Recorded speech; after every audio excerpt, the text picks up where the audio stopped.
ക്രിസ്തുവിലായിരിക്കുന്നവൻ പുതിയ സൃഷ്ടിയാണ്, പഴയതെല്ലാം കടന്നുപോയി. നൂറ്റാണ്ടുകൾക്ക് മുമ്പ് വിശുദ്ധ പൗലോസ് ലീഹ തന്റെ ലേഖനത്തിൽ എഴുതി വെച്ച ഈ വലിയൊരു മഹത്തായ വാക്യത്തിന് ഇന്നത്തെ കാലഘട്ടത്തിൽ കൊടുക്കേണ്ട വില വളരെ വലിയതാണ്. ഇന്നത്തെ കാലഘട്ടത്തിൽ എടുത്തു നോക്കുമ്പോൾ ഏറ്റവും പ്രധാനപ്പെട്ട സവിശേഷതയായി കാണുന്നത് സ്വാതന്ത്ര്യത്തിന് ഘടക വിരുദ്ധമായ പലതരം താത്വിക ദർശനങ്ങളാണ്. 17-18 നൂറ്റാണ്ടുകൾ തുടങ്ങിയ ലിബറലിസത്തിന്റെ ആവിർഭാവം ഇന്നത്തെ കാലഘട്ടത്തിൽ, പ്രത്യേകിച്ച് ഈ പുതുതലമുറയിൽ വളരെയധികം കൊടുമ്പിരിക്കൊണ്ടിട്ടുണ്ട്.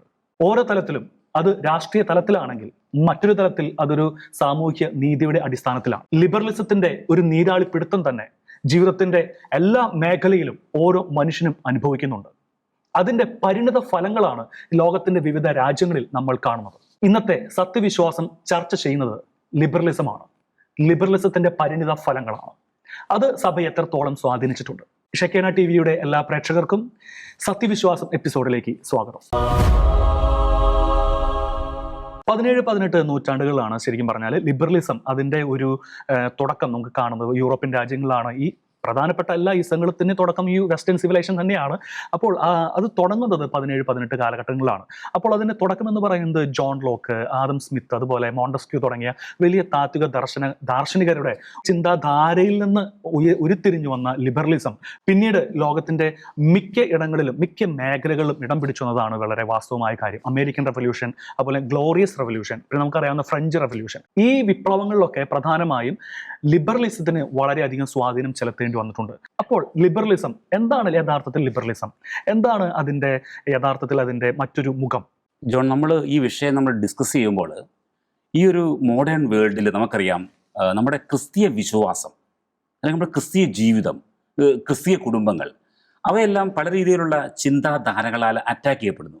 ഇതിലൂടെ ജോൺ പറഞ്ഞ പോലെ അത് മോഡേൺ ഫിലോസഫി ആയിക്കോട്ടെ, അല്ലെങ്കിൽ ഓൾഡ് ഫിലോസഫി ആയിക്കോട്ടെ, അല്ലെങ്കിൽ എന്തെങ്കിലും ഇതിലുള്ള പ്രത്യയ ശാസ്ത്രങ്ങളാകട്ടെ, അല്ലെങ്കിൽ പിന്നെ വ്യത്യസ്തങ്ങളായ ആശയങ്ങളാകട്ടെ, എന്തുമാകട്ടെ, ഇവയെല്ലാം അറ്റാക്ക് ചെയ്യുന്നത് ക്രിസ്ത്യൻ വിശ്വാസത്തെയും ക്രിസ്ത്യൻ ടീച്ചിങ്ങിനെയൊക്കെയാണ്.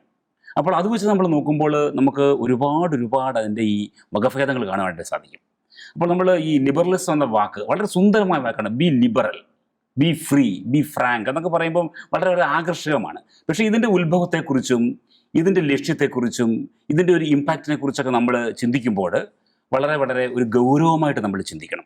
ശരിക്കും ഇതിനെ നമ്മളൊരു ഫിലോസഫിക്കൽ വ്യൂ ആയിട്ടോ അല്ലെങ്കിൽ ഒരു പൊളിറ്റിക്കൽ ഐഡിയ ആയിട്ടോ മാത്രം കണ്ടാൽ പോരാ. ഉറപ്പായിട്ട് ഇതിനൊരു ഫിലോസഫിക്കൽ ആസ്പെക്റ്റിൽ വളരെ പ്രാധാന്യമുണ്ട്. മറിച്ച് ഒരു പൊളിറ്റിക്കൽ ആംഗിളുകളിൽ അല്ലെങ്കിൽ രാജ്യങ്ങളുടെ ആ ഒരു നിയമങ്ങൾ അല്ലെങ്കിൽ രാഷ്ട്രങ്ങളുടെ നേതാക്കന്മാർ ചിന്തിക്കുന്ന ആ ഒരു രീതി, ഇതെല്ലാം വളരെ സ്വാധീനമുണ്ട്.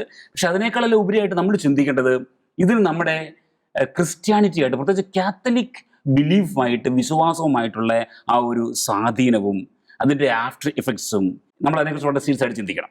അപ്പോൾ അങ്ങനെ നോക്കുമ്പോൾ നമുക്കറിയാം ഈ ലിബറലിസം എന്ന വാക്കിൻ്റെ ഒരു അർത്ഥത്തെക്കുറിച്ച് നമ്മൾ പറയുകയാണെങ്കിൽ ഇങ്ങനെയാണ് ഒരു വ്യാഖ്യാനം കൊടുക്കാൻ പറ്റുന്നത്. Replace the God with one self. ദൈവത്തെ മാറ്റുന്നു, പകരം സ്വന്തം നമ്മളെ തന്നെ പ്രതിഷ്ഠിക്കുന്നു. അതായത് ഞാൻ തന്നെ ദൈവം എന്ന രീതിയിലേക്കുള്ള സർവ്വസ്വാതന്ത്ര്യം, എനിക്ക് സർവ്വസ്വാതന്ത്ര്യം ഉണ്ട് എന്ന രീതിയിലേക്ക്. അതാണ് ജോൺ മനസ്സിലാക്കണം. ഈ ഒരു ആശയം നമ്മൾ ആദ്യം എവിടെയാണ് കാണുന്നത്? ഈ ഒരു ആശയം നമ്മൾ ആദ്യം കാണുന്ന ഉൽപ്പത്തി പുസ്തകത്തിലാണ്. അവിടെ 3-ാം അധ്യായത്തിൽ പിശാച്, സർപ്പത്തിന്റെ രൂപത്തിൽ വന്ന പിശാച് പറഞ്ഞതാണ്, നിങ്ങൾ ഈ പഴം ഭക്ഷിച്ചാൽ നിങ്ങൾ ദൈവങ്ങളായി മാറും, നിങ്ങൾക്ക് പിന്നെ ദൈവത്തിൻ്റെ ആവശ്യമില്ല, നിങ്ങൾ തന്നെ അങ്ങനെ ദൈവങ്ങളായി മാറും. അപ്പോൾ അതേ ആ ഒരു, ഞാൻ പറയും, പഴയ വീഞ്ഞ് പുതിയ കുപ്പിയിൽ കൊടുക്കുന്നത് പോലെ ഇവിടെ കൊടുക്കുന്നത് നമ്മൾ ദൈവത്തെ മാറ്റുകയാണ്. വൺ സെൽഫ്, നമ്മുടെ ഫ്രീഡം, അതിര് കവിഞ്ഞ ഫ്രീഡം, നമ്മൾ തന്നെ ദൈവമായി മാറുന്നു.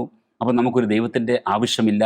അങ്ങനെ ദൈവികമായ കാര്യങ്ങളെല്ലാം മാറ്റിവെക്കുന്ന ഒരു വലിയ അവസ്ഥ ഇവിടെ നമ്മൾ മനസ്സിലാക്കേണ്ട കാര്യമുണ്ട്. മനുഷ്യൻ ഈ ലിബറൽ ഫ്രീഡം എന്നൊക്കെ പറയുമ്പോൾ നമ്മൾ ഉദ്ദേശിക്കുന്നത് മനുഷ്യൻ്റെ സ്വാതന്ത്ര്യത്തെക്കുറിച്ചാണ് ചിന്തിക്കുന്നത്. പക്ഷേ നമ്മൾ പറയും ബൈബിളിൻ്റെ അടിസ്ഥാനത്തിൽ എന്താണ് ശരിക്കുള്ള സ്വാതന്ത്ര്യം?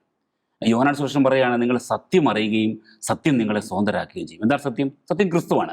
അപ്പോൾ ക്രിസ്തുവിൽ നമ്മൾ ആകുമ്പോഴാണ്, ഇവിടെ ജോൺ ആദ്യം പറഞ്ഞതുപോലെ ക്രിസ്തുവിലായിരിക്കുന്നവൻ പുതിയ സൃഷ്ടിയാണ്. ക്രിസ്തുവിലാകുമ്പോഴാണ്, ക്രിസ്തുവിൻ്റെ പഠനങ്ങളെ നമ്മൾ പിന്തുടരുമ്പോഴാണ്, ക്രിസ്തുവിൽ നമ്മുടെ ജീവിതം നമ്മൾ പൂർണ്ണമായും സമർപ്പിക്കുമ്പോഴാണ് നമ്മൾ യഥാർത്ഥത്തിൽ നമ്മൾ ഒരു ഫ്രീ മാനായി മാറുന്നത്, നമുക്ക് ഫ്രീഡം കിട്ടുന്നത്.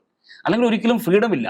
നമ്മൾക്ക് തന്നെ അറിയാം, നമ്മൾ ആഗ്രഹിച്ചിട്ടും മാറ്റാൻ പറ്റാത്ത ദുശീലങ്ങൾ, സ്വഭാവ ദൂഷ്യങ്ങൾ, പാപങ്ങൾ, അതുപോലെ പല രീതിയിലുള്ള തഴക്കദോഷങ്ങൾ, അത് എന്തുമായിക്കൊള്ളട്ടെ. അപ്പോൾ എന്തിനാൽ നമ്മൾ കീഴ്പ്പെടുത്തപ്പെടുന്നു? നമ്മൾ അതിൻ്റെ അടിമയാണിത്. അപ്പോൾ ക്രിസ്തുവിലേക്ക് കടന്നു വരാതെ നമ്മൾ ഏത് ഇസംസ് പരിശോധിച്ചാലും ഏത് തെറാപ്പി നമ്മൾ അപ്ലൈ ചെയ്ത് നോക്കിയാലും ഒന്നും നമുക്ക് ഫ്രീഡം ഇല്ല. അപ്പോൾ അതിൽ തന്നെ അങ്ങനെ തന്നെ മനുഷ്യനെ ഒരു തെറ്റായ രീതിയിലേക്ക് കൊണ്ടുപോകുന്നതിൽ ഈ ഒരു ഇസത്തിന് അല്ലെങ്കിൽ ഈ ഒരു ഐഡിയയ്ക്ക് ഒരുപാട് സ്വാധീനം ചെലുത്താൻ സാധിച്ചു. നമുക്കിതിൻ്റെ ഹിസ്റ്ററിയെക്കുറിച്ച് നമ്മൾ പരിശോധിക്കുമ്പോൾ നമുക്കറിയാം എല്ലാ റെവല്യൂഷൻ്റെയും അമ്മയായ French revolution is the mother of all the revolutions in the world. അപ്പോൾ ഈ ഒരു ആശയധാര അന്ന് വരെയും പ്രത്യേകിച്ചുമായിട്ട് പാശ്ചാത്യ രാജ്യങ്ങളിലെ ഒരു രാഷ്ട്രീയ പൊളിറ്റിക്കൽ സെറ്റപ്പ് എന്ന് പറയുന്നത് രാജാവ്, രാജ്യം, മതം, സമൂഹം, ജനങ്ങൾ, വിശ്വാസം എന്നൊക്കെയാണ്. എന്ന് വെച്ചാൽ ഈ കോൺസ്റ്റന്റൈൻ്റെ ആ മിലാൻ വിളംബരത്തിന് ശേഷം നമുക്കറിയാം അവിടെയുള്ള യൂറോപ്പിലുള്ള രാജ്യങ്ങളെല്ലാം അവരുടെ രാജാക്കന്മാരെല്ലാം കൂട്ടമായിട്ട് അവർ ക്രിസ്ത്യാനിറ്റിയെ സ്വീകരിച്ചു പുൽകി. അങ്ങനെ രാജാവിൻ്റെ മതം തന്നെ അല്ലെങ്കിൽ വിശ്വാസം തന്നെ എല്ലാവരുടെയും വിശ്വാസമായി മാറി. അതിൻ്റെ ഗുണങ്ങളുണ്ട്, ദൂഷ്യങ്ങളുണ്ട് ശരിക്കും. അപ്പോൾ അങ്ങനത്തെ സെറ്റപ്പിൽ നിന്നാണ് പെട്ടെന്ന് ഈ 12ാം നൂറ്റാണ്ടിലെ ഫ്രഞ്ച് വിപ്ലവം ഉണ്ടാകുന്നത്. അപ്പോൾ ഈ ഫ്രഞ്ച് വിപ്ലവത്തിൽ അവർ ഉയർത്തിപ്പിടിച്ച ഒരു ആശയധാര അല്ലെങ്കിൽ അവിടുത്തെ ഫിലോസഫേഴ്സ് ഊന്നി പറഞ്ഞൊരു കാര്യം freedom, self freedom, individual freedom, മനുഷ്യന് അല്ലെങ്കിൽ വ്യക്തികൾക്ക് കൂടുതൽ ഫ്രീഡം വേണം. അപ്പോൾ അവർ രാജാവിൽ നിന്ന് വിഭിന്നമായിട്ട് ചിന്തിക്കണം, അല്ലെങ്കിൽ സ്റ്റേറ്റിൽ നിന്ന് അവർ വ്യത്യസ്തമായിട്ട് ചിന്തിക്കണം. അവർക്ക് അവരുടേതായ ആശയധാരകളും അവരുടെ ചിന്താഗതികളും ഒക്കെ അവർക്ക് പ്രൊമോട്ട് ചെയ്യപ്പെടാനുള്ള ഒരു സ്കോപ്പ് ഉണ്ടാകണം. അങ്ങനെ ഒരു വലിയ ഫ്രീഡത്തിനെ എന്നുള്ള ഒരു വലിയൊരു ആശയം കൊടുത്തുകൊണ്ട് മെല്ലെ മെല്ലെ ക്രിസ്ത്യാനിറ്റിയിൽ നിന്ന് അവർ മാറി ചിന്തിക്കാൻ തുടങ്ങി. ശരിക്കും ആ ഒരു തുടക്കം അങ്ങ് തുടങ്ങി. അപ്പോൾ അതിന് ഭയങ്കര ഇമ്പാക്റ്റ് ഉണ്ടായി. കേട്ടപ്പോൾ സുന്ദരമായ ആശയം. പിന്നീട് ഇത് പല രാഷ്ട്രങ്ങളെ സ്വാധീനിച്ചു, പല രീതിയിലുള്ള വിപ്ലവങ്ങളുണ്ടായി. അങ്ങനെ മെല്ലെ മെല്ലെ ഒരു ക്രിസ്തീയ വിശ്വാസത്തിൽ നിന്ന് അന്നത്തെ ആ ഒരു ക്രിസ്തീയ സമൂഹം മെല്ലെ മെല്ലെ മാറി ചിന്തിക്കാൻ തുടങ്ങി. അപ്പോൾ അങ്ങനെ അങ്ങോട്ട് തുടക്കം വിട്ടു. പിന്നീട് നമ്മൾ അതിൻ്റെ ഒരു ഇഫക്റ്റ് കാണുന്നത് ശരിക്ക് 19ാം നൂറ്റാണ്ടിൽ ക്രിസ്ത്യൻ പഠനങ്ങളിൽ, പ്രത്യേകിച്ച് കാത്തലിക് പഠനങ്ങളിലെല്ലാം ഈ ലിബറൽ ഐഡിയകൾ, ആശയങ്ങൾ വല്ലാത്ത സ്വാധീനം ചെലുത്തി. അപ്പം മെല്ലെ മെല്ലെ നമ്മുടെ ടീച്ചിങ്സിനെ ഡൈല്യൂട്ട് ചെയ്യുന്നതിൽ അല്ലെങ്കിൽ ആ വിശ്വാസികളുടെ വിശ്വാസ ജീവിതത്തെ വല്ലാതെ സ്വാധീനിക്കുന്നതിൽ ഇതിന് വലിയൊരു പ്രാധാന്യമുണ്ടായി മാറി. നമ്മളിപ്പോൾ കൂടുതലായിട്ടും ഈ ലിബറലിസത്തെ പറ്റി ചിന്തിക്കുമ്പോൾ നമുക്കറിയാം പല ലോകത്തെ മിക്ക രാജ്യങ്ങളിലും തന്നെ ലിബറലിസത്തിന്റെ സ്വാധീനം വളരെ ഗണ്യമായിട്ട് തന്നെയുണ്ട്. ഒരു പക്ഷേ ഡെമോക്രാറ്റുകൾ എന്നറിയപ്പെടുന്ന ഒരു വിഭാഗം തന്നെ ലിബറലിസ്റ്റ് എന്ന് വേണമെങ്കിൽ പറയാം. ഫോർ എക്സാമ്പിൾ യു കെയിൽ ഇപ്പോഴത്തെ ഭരണം ലിബറലിസ്റ്റ് ആണ് നമുക്ക് പറയാൻ സാധിക്കും, ലിബറൽ ലെഫ്റ്റ് എന്ന് വേണം പറയാം. അതേസമയം അമേരിക്കയിൽ അതേസമയം റിപ്പബ്ലിക്കനുണ്ട്, ഡെമോക്രാറ്റ്സ് ഉണ്ട്. അവർ വേണമെങ്കിൽ ലിബറലിസ്റ്റ് എന്ന് പിന്നെ വിളിക്കാം.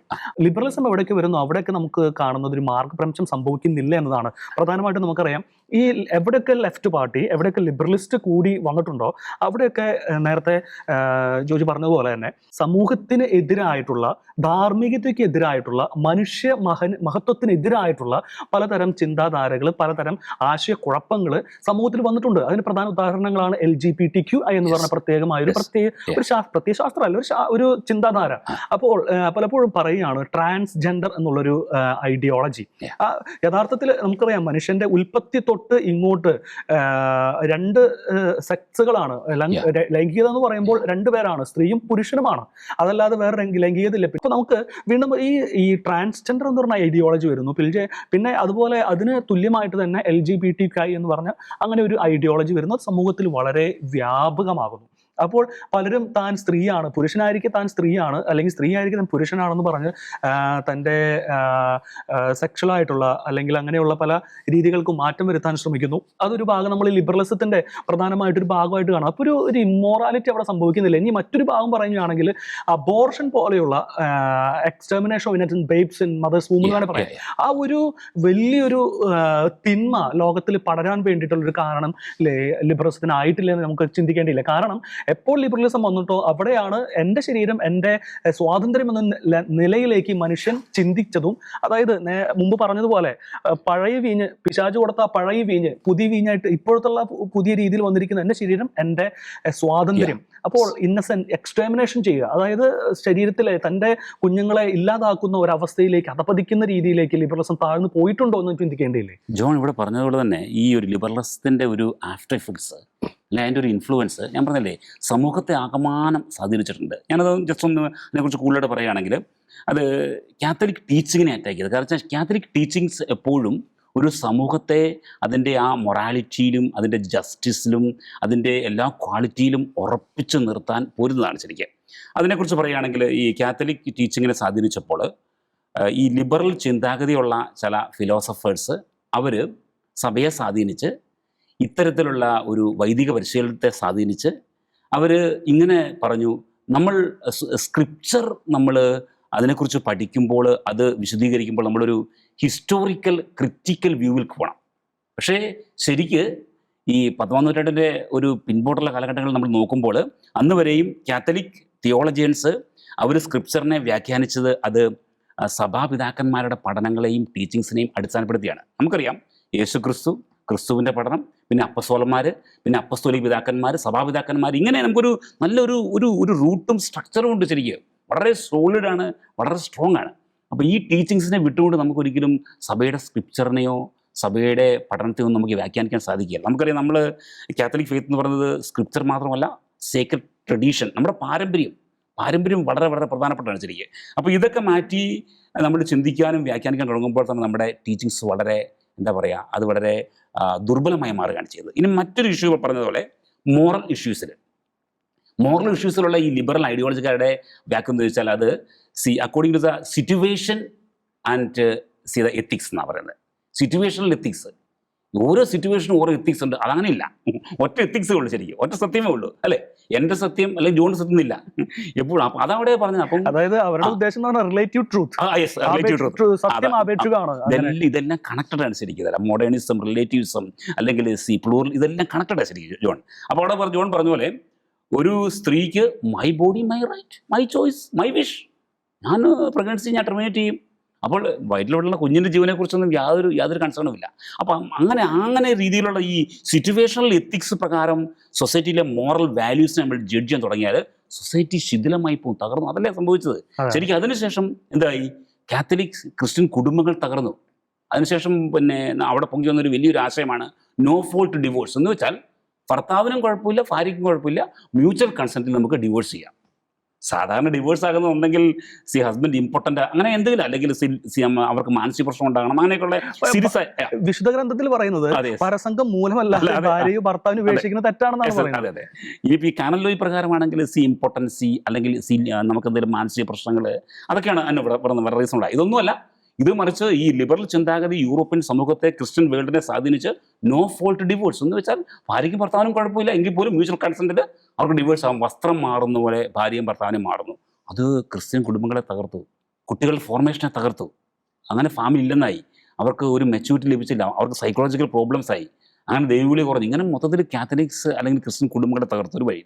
മറ്റൊരു രീതി പറയുകയാണെങ്കിൽ മറ്റൊരു വലിയ അപകടം ഉണ്ടായത് അത് ഈ സഭാത്മകമായ ദൈവശാസ്ത്രത്തിലാണ്. എന്ന് വെച്ചാൽ സഭയുടെ ആവശ്യം എന്താണ്, സഭയ്ക്കയുടെ പ്രത്യേകത എന്താണ്, അല്ലെങ്കിൽ സഭയിലൂടെ മാത്രമേ രക്ഷയുള്ളൂ, അല്ലെങ്കിൽ നമുക്ക് സഭയുടെ പഠനങ്ങളെ നമുക്ക് അത്രമാത്രം നമ്മൾക്ക് അങ്ങോട്ട് വല്ലാതെ വിശ്വസിക്കേണ്ട ആവശ്യമുണ്ട്. ഇങ്ങനെയൊക്കെ എക്ലേഷ്യൽ തിയോളജിയിലും ഒക്കെ വളരെ കാര്യമായ രീതിയിൽ, അല്ലെങ്കിൽ അതിനെ ദുർബലമാക്കുന്ന, അതിനെ വളരെ ഫ്രജൈലാക്കുന്ന രീതിയിൽ സ്വാധീനിക്കാൻ ഈ ലിബറൽ തിയോളജിക്ക് സാധിച്ചു. ഇനി മറ്റൊരു അവസ്ഥ ഇതാണ് ക്രിസ്റ്റോളജി. അതാണ് വളരെ പ്രധാനപ്പെട്ട അടിച്ചിരിക്കുക. നമുക്കറിയാം അത് ക്രിസ്തുവിനെ കുറിച്ചുള്ള ദൈവശാസ്ത്രം. നമുക്കറിയാം 4ാം നൂറ്റാണ്ടിൽ ആര്യനിസം എന്നൊരു പാഷണ്ഡതാണ്.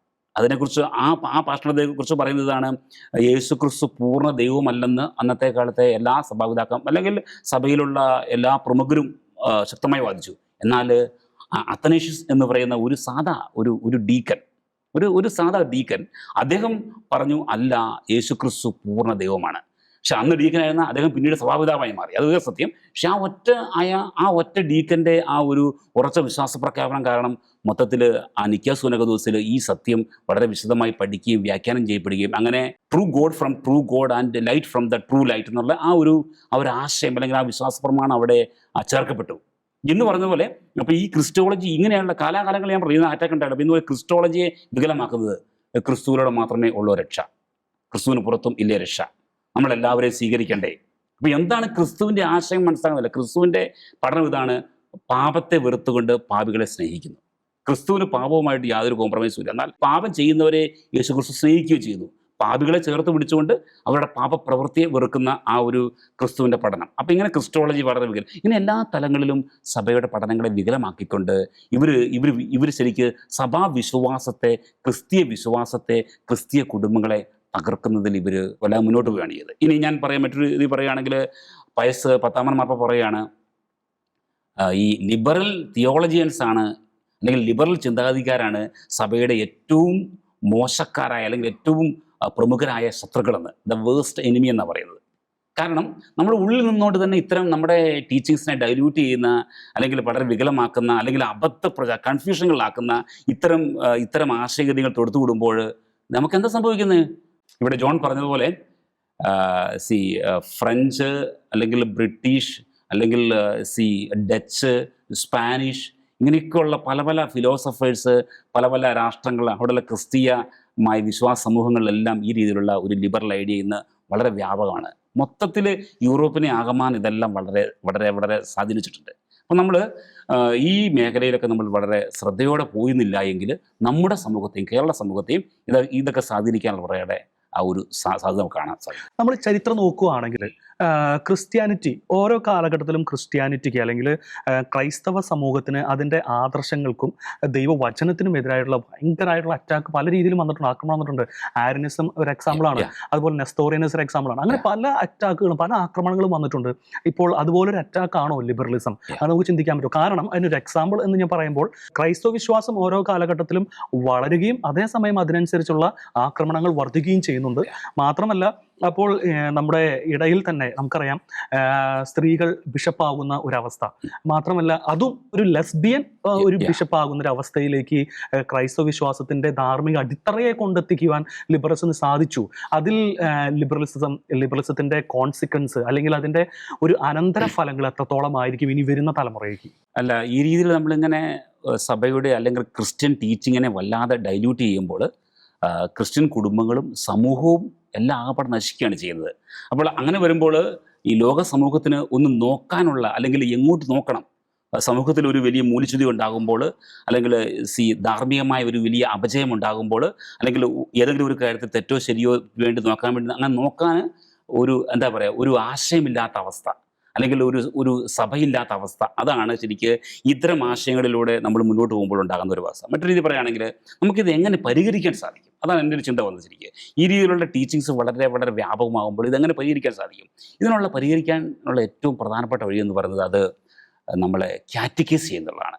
ശരിക്കും നമ്മുടെ പ്രശ്നം എന്താണെന്ന് പലപ്പോഴും വിശ്വാസ സമൂഹത്തിലെ കാറ്റഗിസം അത് വളരെ വളരെ പുവറാണ്. ഞാൻ നമ്മൾ പഠിക്കുന്ന സ്കൂളിൽ പഠിക്കുന്ന അല്ലെങ്കിൽ അവർ പഠിക്കുന്ന കാറ്റഗിസത്തെ കുറിച്ചല്ല പറയുന്നത്, മറിച്ച് ഞാൻ പറയുന്നത് പൊതുവെ അവർക്ക് സഭാ പഠനങ്ങളെക്കുറിച്ചും സഭാവിശ്വാസങ്ങളെയും കുറിച്ചുള്ള ആ ഒരു മേഖലയിൽ വീണ്ടും നമ്മൾ അവരെ കൂടുതലായിട്ട് പഠിപ്പിക്കണം. അപ്പോൾ എന്താണ് സഭ വിശ്വസിക്കുന്നത്, എന്താണ് സഭ പഠിപ്പിക്കുന്നത്, അല്ലെങ്കിൽ സഭയുടെ പഠനങ്ങൾക്ക് അങ്ങനെ ഒരിക്കലും അതിന് മാറ്റമില്ല. അതങ്ങനെ നമുക്ക് നമ്മുടെ ഇഷ്ടം പോലെയോ നമ്മുടെ യുക്തി പോലെയോ നമ്മുടെ താല്പര്യം പോലെയോ നമുക്ക് മാറ്റാൻ സാധിക്കുകയില്ല. അത് അൺചേഞ്ചബിളാണ്, വളരെ വളരെ വളരെ സോളിഡാണ്. അപ്പോൾ ഒരിക്കൽ ആ സഭാപിതാക്കന്മാർ അല്ലെങ്കിൽ നമ്മൾ വചനാടിസ്ഥാനത്തിൽ സഭ ഒരു പഠനം പറഞ്ഞ് പഠിപ്പിച്ചു കഴിഞ്ഞാൽ പിന്നെ അതിനകത്ത് സമൂഹം മാറിയാലോ അല്ലെങ്കിൽ വ്യക്തികൾ മാറിയാലോ കാലങ്ങൾ മാറിയാലോ ഒന്നും മാറ്റമില്ല. അത് സഭയുടെ ബേസാണ്, ആ സഭയുടെ ഫൗണ്ടേഷനാണ്. എന്നാൽ ജോണി ഈ കാലഘട്ടങ്ങളിൽ നമ്മൾ ശ്രദ്ധിക്കേണ്ട ഒരു കാര്യം ഇതാണ്, സഭയുടെ വളരെ ഫൗണ്ടേഷനാകുന്ന സഭാപഠനങ്ങളെ വരെയും ഡിബേറ്റബിൾ വിഷയങ്ങളാക്കി മാറ്റുന്നു. It can be debated, it can be discussed. ആ രീതിയിലുള്ള ഒരു വലിയ ഒരു ഡിസപ്ഷൻ, ഒരു ചതി, ഒരു തെറ്റായ പഠനങ്ങൾ കൊണ്ടുവരുന്നതിൽ ഈ ലിബറൽ ആശയക്കാർക്ക് വളരെ ഒരു വിജയം ഉണ്ടായിട്ടുണ്ട്. അപ്പോൾ അവിടെയാണ് ഞാൻ പറഞ്ഞ പോലെ തന്നെ പ്രോപ്പറായിട്ട് ഇവരെ കാറ്റഗൈസ് ചെയ്യണം. എന്താണ് നമ്മൾ വിശ്വസിക്കുന്നത്, എന്താണ് നമ്മൾ പഠിക്കുന്നത്, എന്താണ് നമ്മുടെ വിശ്വാസത്തിൻ്റെ ആ ഒരു അടിസ്ഥാനം, ബേസ്, ഈ മേഖലയിൽ നമ്മൾ വളരെ ഒരു വ്യക്തമായ പഠനം കൊടുത്തുകൊണ്ട് ഒരു വലിയ ബോധവൽക്കരണം ആവശ്യമാണ്. ഇല്ലെങ്കിൽ പല വ്യക്തികളും പല കുടുംബങ്ങളും ഈ തെറ്റായ പഠനങ്ങളിൽപ്പെട്ട് ഇത്തരത്തിലുള്ള വ്യത്യസ്തങ്ങളായ ഈ ഒരു ഫിലോസഫിക്കൽ ആശയങ്ങളിൽപ്പെട്ട് അല്ലെങ്കിൽ ഈ ഒരു പ്രത്യയശാസ്ത്രങ്ങളിൽപ്പെട്ടൊക്കെ തെറ്റിലാകപ്പെടാനുള്ള സാധ്യതയുണ്ട്. സത്യവിശ്വാസത്തിൽ നിന്ന് അവർ മാറിപ്പോകാനുള്ള സാധ്യതകളുണ്ട്. ഈ ലിബറലിസത്തിന്റെ ആശയങ്ങളിലൂടെ പോകുമ്പോൾ മറ്റൊരു കാര്യം കൂടിയും ഇതിനോടൊപ്പം ചേർന്ന് പോകുന്നതാണെന്ന് ചിന്തിക്കേണ്ടി വരും. നിരീശ്വരവാദത്തിന്റെ ഒരു നിഴല് ഈ ലിബറലിസത്തിന്റെ പിന്നിൽ കൂടെ വരുന്നില്ലെന്ന് നമ്മൾ സംശയിക്കേണ്ടിയില്ലേ? കാരണം എവിടെയൊക്കെ ലിബറലിസം വന്നിട്ടുണ്ടോ? ഇപ്പോൾ ഫ്രഞ്ച് റെവല്യൂഷൻ, അപ്പോൾ നമുക്കറിയാം ഫ്രാൻസ് ഒരു കാലഘട്ടത്തിൽ ക്രൈസ്തവ വിശ്വാസത്തിന്റെ ഈറ്റില്ലമായിരുന്നു എന്നാണ് പറയപ്പെടുക. ക്രൈസ്തവ വിശ്വാസത്തിന്റെ ഈറ്റില്ലമായിരുന്നു എന്നാണ് പറയപ്പെടുക. ഈ ഫ്രാൻസിലാണ് പിന്നീട് ലിബറലിസവും അങ്ങനെ അതുപോലെയുള്ള സെക്യുലറിസം അതുപോലെയുള്ള ആശയങ്ങൾ അടിച്ചു കയറി പിന്നീട് അതൊരു മതനിരാസത്തിന്റെ അവസ്ഥയിലേക്ക് കൊണ്ടുവന്നു. ഇപ്പോൾ അവിടെ ഒരു മതമില്ല എന്നൊരവസ്ഥയിലേക്ക് കൊണ്ടുവന്നു. ഫ്രാൻസ് തകർച്ചയുടെ വക്കിലാണെന്നുള്ളതാണ് ഇപ്പോൾ നമുക്ക് ഏറ്റവും ലേറ്റസ്റ്റ് ആയിട്ട് നമുക്ക് കണ്ടുകൊണ്ടിരിക്കുമ്പോൾ ഫ്രാൻസിന്റെ ഗതി ഒരു തകർച്ചയുടെ വക്കിൽ ഇങ്ങനെ നടന്നുകൊണ്ടിരിക്കുകയാണ്. ഇപ്പോൾ പല സ്ഥലങ്ങളിലും പല ബോംബ് സ്ഫോടനങ്ങളും മറ്റു പ്രശ്നങ്ങളൊക്കെ വന്നുകൊണ്ടിരിക്കുന്നു. മറ്റൊരു വിശ്വാസ സമൂഹം അവിടെ ഈ ഇടം പിടിക്കുന്നു, കൂടുതലായിട്ട് പൊങ്ങി വരുന്നു ഉള്ളതാണ് വേറൊരു കാര്യം. അങ്ങനെ അവിടെ സമാധാന തകർച്ച ഉണ്ടാകുന്നുണ്ട്. അപ്പോൾ ഈ ഒരു ലിബറൽ ലിബറലിസത്തിന്റെ മറ്റൊരു മുഖമാണ് നിരീശ്വരവാദം എന്ന് പറയാൻ സാധിക്കില്ലേ? അത് വളരെ ശരിയാണ്. കാരണം വെച്ചാൽ നമ്മൾ പറഞ്ഞില്ലേ, ഈ ലിബറലിസത്തിൻ്റെ ആശയം വെച്ചാൽ റീപ്ലേസ്മെന്റ് ഓഫ് ഗോഡ്, ദൈവത്തെ മാറ്റി നിർത്തുന്നു, പകരം നമ്മൾ നമ്മളെ തന്നെ പ്രതിഷ്ഠിക്കുന്നു. അപ്പോൾ അത് ഗ്രാജുവലി എങ്ങോട്ടാണ് പോകുന്നത്? അതൊരു ദൈവമില്ലാത്ത അവസ്ഥ. അതാണ് എത്തീസം എന്ന് പറയുന്നത്. ശരിക്കും അതാണ് പിശാചിന് വേണ്ടത്. ഈ പിശാചിൻ്റെ ഒരു വലിയ പ്രേരണയാലാണ് ഇത്തരം പ്രത്യയശാസ്ത്രങ്ങൾ പൊട്ടിമുളയ്ക്കുന്നത്. നമ്മൾ എന്തെല്ലാം മോഹനപ്പേരിട്ട് വിളിച്ചാലും പിശാചിൻ്റെ ആദ്യം മുതലുള്ള ആഗ്രഹം ഇതാണ്: ദൈവത്തെ മാറ്റുക, ജനങ്ങളെ ദൈവത്തിൽ നിന്ന് അകറ്റുക, അവരെ ഒരു നിരീശ്വരവാദികളാക്കി മാറ്റുക. ശരിക്ക് അതിൻ്റെ ഒരു വലിയൊരു ആഫ്റ്റർ എഫക്ട്സ് ആണ് നമ്മൾ കാണാൻ സാധിക്കും. ഇപ്പോൾ ജോൺ പറഞ്ഞതുപോലെ തന്നെ ഒരു കാലത്ത് പരമ്പരാഗതമായി ക്രിസ്ത്യൻ റൂട്ട് വളരെ സ്ട്രോങ് റൂട്ട് ഉണ്ടായിരുന്ന ഈ ഒരു യൂറോപ്യൻ രാജ്യങ്ങളിൽ ഇന്ന് 50% കൂടുതൽ പേരും എത്തേയിസ്റ്റുകളാണ്. അത് ഫ്രാൻസ് എടുത്താലും, ബ്രിട്ടൻ എടുത്താലും, സ്പെയിൻ എടുത്താലും, ജർമ്മനി എടുത്താലും, മറ്റ് ഏത് പാശ്ചാത്യ രാജ്യങ്ങൾ എടുത്താലും ഇതെല്ലാം അവസ്ഥ അത് തന്നെയാണ് ശരിക്കും. അപ്പം മെല്ലെ മെല്ലെ ഇവരെ ശരിയായ വിശ്വാസത്തിൽ നിന്ന് മാറ്റി ഒരു ദൈവമില്ലാത്ത അവസ്ഥ, അല്ലെങ്കിൽ നിരീശ്വരവാദം, അങ്ങനെ ഞങ്ങളുടെ ആത്മാക്കളെ നശിപ്പിക്കുന്ന ഒരു വലിയ നാശത്തിലേക്ക് തള്ളിവിടുന്നതിൽ ഇത്തരം ആശയങ്ങൾ ആ ഒരു പരിധിവരെ വിജയിച്ചു എന്ന് തന്നെ നമ്മൾ പറയേണ്ടിയിരിക്കുന്നു. വഴിയും സത്യവും ജീവനും ഞാനാകുന്നു, എന്നിലൂടെ അല്ലാതെ ആരും പിതാവിൻ്റെ അടുക്കിലേക്ക് പ്രവേശിക്കുന്നില്ല എന്ന് പറഞ്ഞ യേശുക്രിസ്തുവിൻ്റെ വചനത്തെ അപ്പാടെ തള്ളിക്കളഞ്ഞ് ഒരു നിരീശ്വരവാദത്തിന് നിഴലിൽ കൊണ്ടെത്തിക്കുന്ന ഒരു ആശയമാണ് ലിബറലിസം എന്ന് നമുക്ക് വേണമെങ്കിൽ പറയാൻ സാധിക്കും. കഴിക്കുന്നവർക്ക് അത് നാവിൽ മധുരമായും പിന്നീട് അത് ഉദരത്തിൽ കയ്പായി മാറുന്ന ഒരു ചിന്താധാരയാണ് ലിബറലിസം. അതേസമയം സാമൂഹ്യ വ്യവസ്ഥിതിയിൽ നോക്കുകയാണെങ്കിൽ ലിബറലിസത്തിന് നന്മകളുണ്ട്, പക്ഷേ അതിനേക്കാളേറെ അതിൻ്റെ പരിണിത ഫലങ്ങളുണ്ട്. അതിൻ്റെ പരിണിത ഫലങ്ങൾ അനുഭവിക്കുന്ന പാശ്ചാത്യ രാജ്യങ്ങൾ വളരെ കൂടുതലാണ്. അവിടെയുള്ള ചിലർ തിരികെ വരുവാൻ, തങ്ങളുടെ പാരമ്പര്യം മുറുകെ പിടിക്കുവാൻ വളരെയധികം ഇപ്പോൾ ഈ കാലഘട്ടത്തിൽ പ്രയത്നിക്കുന്നുണ്ട്. പക്ഷേ എങ്കിലും അവരുടെ പ്രയത്നത്തിന് ലോകം ഒരു വിലയും കൊടുക്കുന്നില്ല എന്നാണ് യാഥാർത്ഥ്യം. ലിബറലിസം ഒരേ സമയം തന്നെ ദൈവനിഷേധത്തിനും അതേസമയം വലിയൊരു മൂല്യച്യുതിക്കും കാരണമായി തീരുന്നുണ്ട്.